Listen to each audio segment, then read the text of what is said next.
Pasaron 34 minutos a las 9 de la mañana. Vos tenés preguntas, entre tanta gente también que pregunta, a Fabián Pons, que es director del Observatorio Vial Latinoamericano y está aquí de visita en Nacional. Bueno, y te iba a preguntar sobre los autos nuevos, si son más seguros que los que no tienen quizás tanta tecnología. Sí, en general se mejoró la seguridad de los autos con la incorporación de la tecnología. Ya a partir del 1 de diciembre del 2014 fue obligatorio el doble airbag y el ABS. A partir del 1 de enero del 2022 fue obligatorio el control de estabilidad, el ESC o el ESP. Se está en la era de los ADAS, los sistemas de asistencia a la conducción. Lamentablemente, nuestros autos como promedio estamos atrasando prácticamente 10 años con respecto a Europa. ¿Por qué? Porque, por ejemplo, en julio de este año se incorporaron 8 ADAS obligatorios en España, siguiendo los lineamientos de la Comunidad Económica Europea, mientras que acá se lo tienen en vehículos de mayor gama. No es, y lo que tenemos que el 80% de los vehículos que se venden son base, no son de alta, o sea, de los tope de ese seguridad. Modelo de esa versión. Entonces, lo que hay que tratar es que esto sea el estándar para mejorar la calidad. Pero hay otra cuestión que nosotros vemos todos los días. A partir del 1 de enero del 2014 fue obligatorio el ABS, el sistema antibloqueo. Lo que encontramos en las capacitaciones es que es el 80% de la gente que tiene un auto con ABS no sabe cómo se frena con ABS. No sabe que tiene un sistema de reforzador de fuerza de frenado, un sistema de compensación de frenada, tiene miedo a frenar fuerte, no conoce la direccionalidad que tiene. Por lo tanto, en las capacitaciones lo primero que enseñamos es a frenar. Sacate el miedo a frenar. Se acabó el mito de que si frenabas con 2 ruedas en la banquina y 2 ruedas en el asfalto, el auto se cruzaba. Obviamente, antes cuando no tenías ABS sucedía. Hoy frena derecho. Entonces, no es solamente incorporar tecnología. De paso lo decimos. ¿Cómo les? Si yo tengo una frenada, se me cruzó un auto, un animal, un chico, lo que sea, en el ABS, como tiene un segundo componente que se llama BAS, que es un reforzador de fuerza de frenado, es pegarle la patada al freno, porque eso sensa la velocidad con que saqué el pie del acelerador y lo pasé al freno y con la intensidad de frenado. Y me da un plus de fuerza de frenado. Entonces, hoy en día va a pasar nada porque nosotros tenemos va a frenar derecho y en muchos vehículos ya prende las balizas porque es uno de los motivos para encender balizas, que es si tengo una situación de riesgo delante mío. Si generé una maniobra de pánico, una frenada de pánico, el sistema interpreta que estoy en una emergencia y ya le avisa a los que vienen atrás, guarda que este tipo clavó los frenos. Entonces hay que aprender también a usar la tecnología y obvio que esa tecnología en muchos casos requiere de vías que estén preparadas. El sistema de mantenimiento de carril y tantas otras cosas. Entonces, ¿y cómo estamos ahí? En cuanto a las vías, mal. Porque no solamente es el estado del pavimento. Por ejemplo, en la Argentina no tenemos ningún detector de nieblas en las rutas. Sistema que se fabricaba acá en la Argentina, costaba $18.000. Claro. Nosotros hicimos un estudio. Que se ve al costado, ¿no? Que claro. Que marca. Hay una colaboradora nuestra, asociada de Ovilan, está haciendo su tesis con eso. Y su tesis es: si se pusieran 10 detectores de niebla entre Buenos Aires y Rosario, se reducirían entre 6 y 12 muertes por año, con una inversión de menos de $200.000 y qué cantidad de siniestros y todo. Entonces, no es solamente la imprudencia, que lo está, sino que si a mí me ayudan, me iluminan la ruta, me ponen carteles inteligentes, tengo mejores banquinas, tengo mejor piso, obviamente que voy a tender a disminuir la siniestralidad, por más que no es el factor preponderante el estado de la vía, sino la cuestión personal, ¿no? Humana. ¿Y por qué no se hace? Porque más allá de, porque estamos hablando de $200.000, que es poco a comparación de lo que significa una muerte, los accidentes, los heridos, lo que significa, nos decían hace poco, cuánto era del PBI, la cantidad para mantener todo lo que deja las secuelas de un accidente. Entre 1,7 y 1,8% del PBI se llevan los siniestros viales. Bueno. Es un paquete de plata. Es un montón, por eso digo, ¿por qué no se invierten esos 200.000? Muy sencillo. Esto tiene que ser una política de Estado. El sistema del tránsito está federalizado. La autoridad máxima en el tránsito no es la nación, son los municipios. Después las provincias y por último la nación. Pensá en esto, ¿el político atiende o nos habla de lo que nosotros demandamos como sociedad? ¿Cuál es la demanda de seguridad vial que plantea la sociedad? Mínima, no existe. Agarra, ranquea los temas que nos preocupan. ¿Dónde aparece la seguridad vial? Economía, política, no sé. 10, 15. Y el político no te va a hablar de eso. Entonces, ¿qué pasa? Es como la educación. Claro. Vos demandás educación, te van a hablar de educación. Vos no demandás educación, no te hablan de educación. Entonces, por ahí te hablan de decir, hice universidad. Espera, primero déjame que pase la primaria. Pero más allá de eso, no me quiero meter en una cuestión política porque no pasa por ahí. Porque yo siempre digo que cuando se mata a una persona, no le preguntan de qué cuadro es, a quién votó, si quiere más al papá o a la mamá. Pero claro. Es una cuestión que nos puede afectar a todo el mundo. Entonces, no hay una política de Estado y eso tendría que estar en los 3 niveles, ¿no? Municipal, provincial y nacional. Antes hablamos de que nace luces para pedir el paso, aquello en rutas como Panamericana u otras. Sí. ¿Eso es legal o es ilegal el que hace luces pidiendo el paso? A ver, la ley es clara en ese sentido y dice que en vías multicarriles, en este caso particular en autopistas, el carril izquierdo es para generar la maniobra de adelantamiento o para circular a la velocidad máxima permitida por la vía. Sí. O sea que si yo, supongamos que tengo velocidad máxima 130, circular a 130, no tendría por qué correrme según la ley. Ahora, hay una cuestión de sentido común y es lo que nosotros llamamos conducción ermitaña. Es, si alguien viene a 150 kilómetros por hora y vos venís a 130 y te hace luces, correte, déjalo pasar, no te metas en el problema del otro. Vos no sabés qué problema puede tener el otro de una urgencia que está transgrediendo las normas de tránsito, obviamente, no te metas a empeorarlo.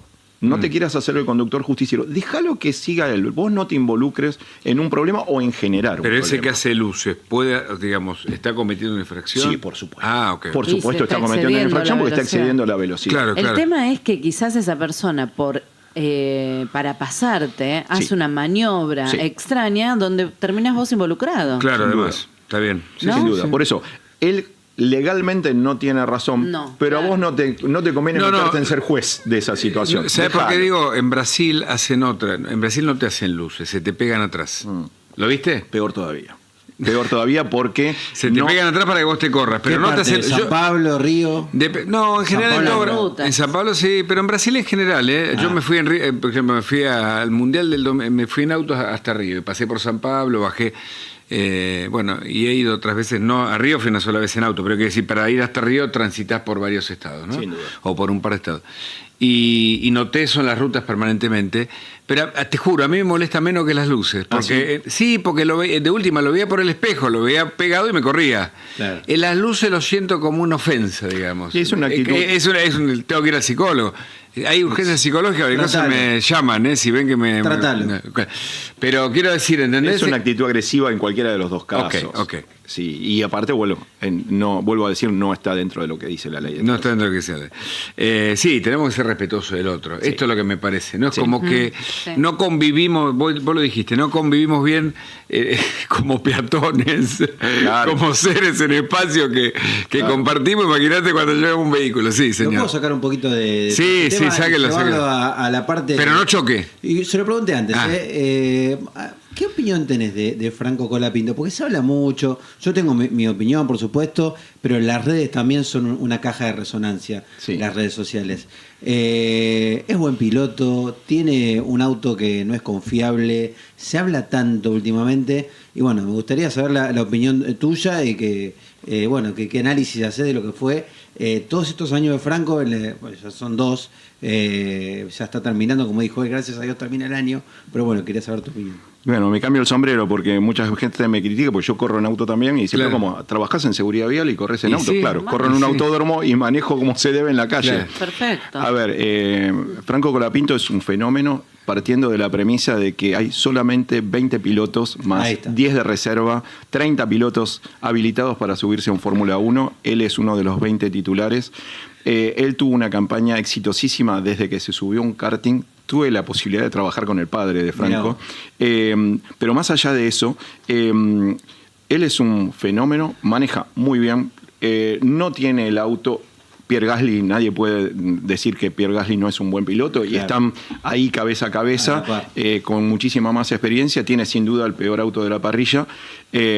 Yo creo que el año que viene, si pudieron trabajar mucho en el túnel de viento y con los motores Mercedes-Benz, si las cosas se acomodan más o menos, creo que va a estar de la mitad del pelotón para adelante, los demás también trabajaron, pero sin ninguna duda él es un talentoso, muy talentoso, 22 años solamente, y tiene algo que es muy bueno dentro de la pista y es muy bueno fuera de la pista. La Fórmula 1 lo necesita. Hoy si no lo tuviera lo tendrían que inventar porque lo que mueve, lo que arrastra, fíjense las publicaciones de la Fórmula 1, lo que ha movido en las redes sociales, si no existiera lo tendrían que inventar. Y es latino, que es otra cosa que suma también. Pero él como piloto es excelente, como todos, o sea, ¿a cuál queremos criticar? ¿A Stroll? ¿A Tsunoda? Son todos muy buenos, muy buenos. Sí, ¿Y qué puede pasar el fin de semana?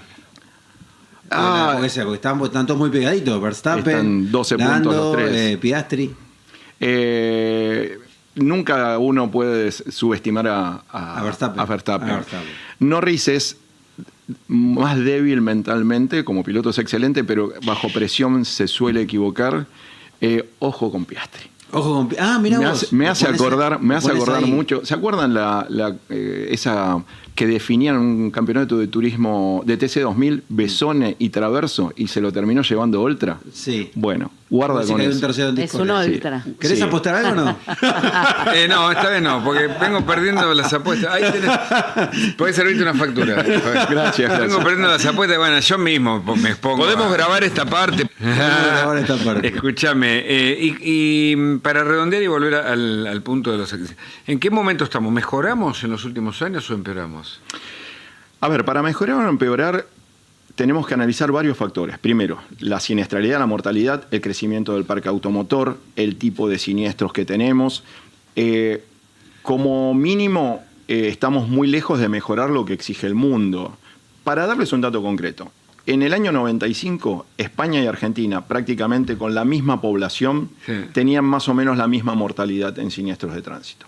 Hoy, habiendo pasado 30 años, España tiene un cuarto de la mortalidad que tenemos nosotros. Claro. Entonces nosotros no hemos mejorado al nivel que mejoró los países más desarrollados. Me decís, bueno, pero España está en la Comunidad Económica Europea. Sí, pero Chile no está en la Comunidad Económica Europea y sin embargo tiene mucho mejor nivel de seguridad. Lo mismo pasaba en femicidio, porque los femicidios, me tocó estar ahí en el 2014 estudiando y hace 10 años atrás... 11 ahora o 12 y estábamos en el mismo lugar. 5 años después ellos mejoraron y nosotros seguimos igual o peor. Claro. ¿Cuáles serían las 3 medidas hoy urgentes para evitar la siniestralidad? Te digo 3 por decirte, no sé. Lo que pasa es, yo te puedo contestar como para parches o como para cambiar el sistema para empezar a construir. Sí. Si yo tuviera la potestad de poder manejar el tránsito, lo primero que haría es modificar la ley unificando los criterios de todas las provincias y de todos los municipios. O sea, que el tránsito esté unificado. No lo mantendría federalizado con esas potestades municipales, provinciales, lo centralizaría. Con ciertas libertades para ciertas jurisdicciones, por una cuestión climática, de geografía o de lo que sea. Pero lo unificaría. ¿Por qué? Porque cuando unifico puedo tener un criterio común. Entonces ahí empezaría a construir. La ley es el cimiento. Podría ser hasta una campaña general. Es que no es una campaña, es un plan. ¿Por qué? Porque el plan involucra la educación, la concientización, el control, la sanción, el sistema de otorgamiento de licencias, el plan vial. O sea, todo eso tendría que estar unificado. Eso construía el cimiento. Sobre eso empiezo. Les pongo un caso concreto. ¿Qué les parece? ¿Está bien o está mal manejar en ojotas? Mal. Está mal. Obvio. ¿Y está prohibido o no? Solamente en Mendoza. ¿Acá no está prohibido? No está prohibido, ni está prohibido en la Ley Nacional de Tránsito. Entonces, no está prohibido. Entonces, decir, che, ¿es una buena práctica de Mendoza? Sí, incorporémosla. ¿La alcoholemia cero está bien? No, técnicamente es una aberración. Vos le tenés que dar un margen de tolerancia. Ahora me decís, che, no quiero dejar 0,5. Yo quiero cubrir solamente los márgenes de error del sistema de medición, pero no estoy dispuesto a que tomes alcohol. Caso Suecia, lo que hizo. ¿En cuánto lo bajarías? Y yo lo bajaría a 0,3. Como tiene Chile. Queda un margen. 0. Queda un margen por el error de la medición, no para habilitar a que tomes, que es un poco lo que decía Suecia, Hugo. ¿Cuánto es? 0,2.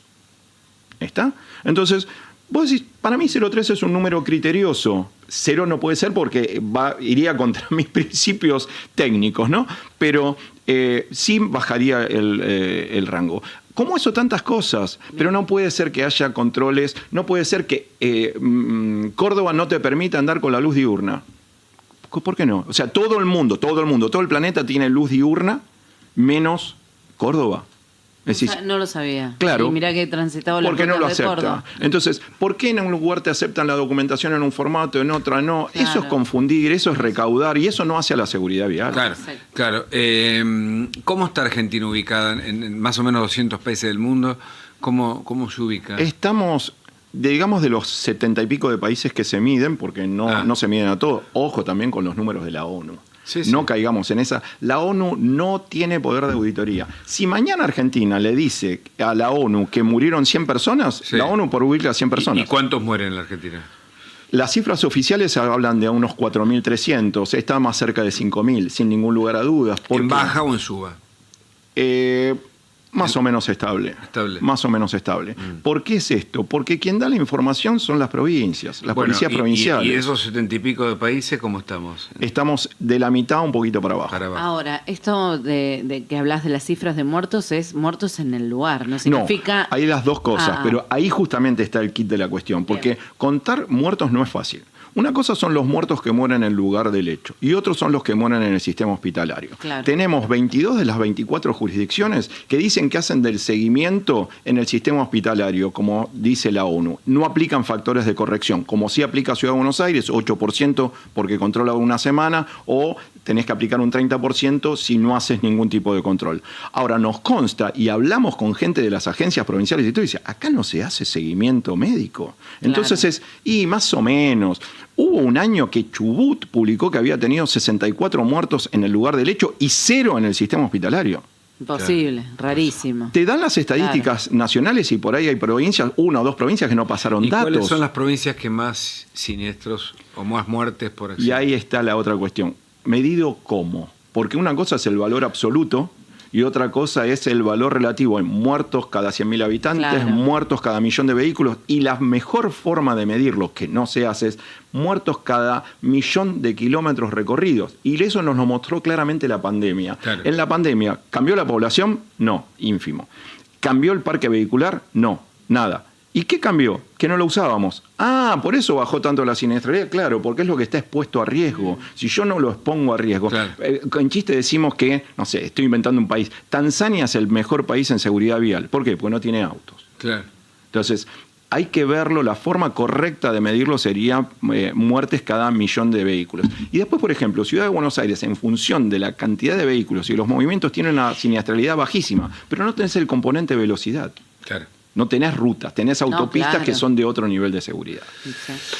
Fabián Pons, muchísimas gracias. Es muy interesante conversar contigo. Gracias a ustedes. Director del Observatorio Vial Latinoamericano.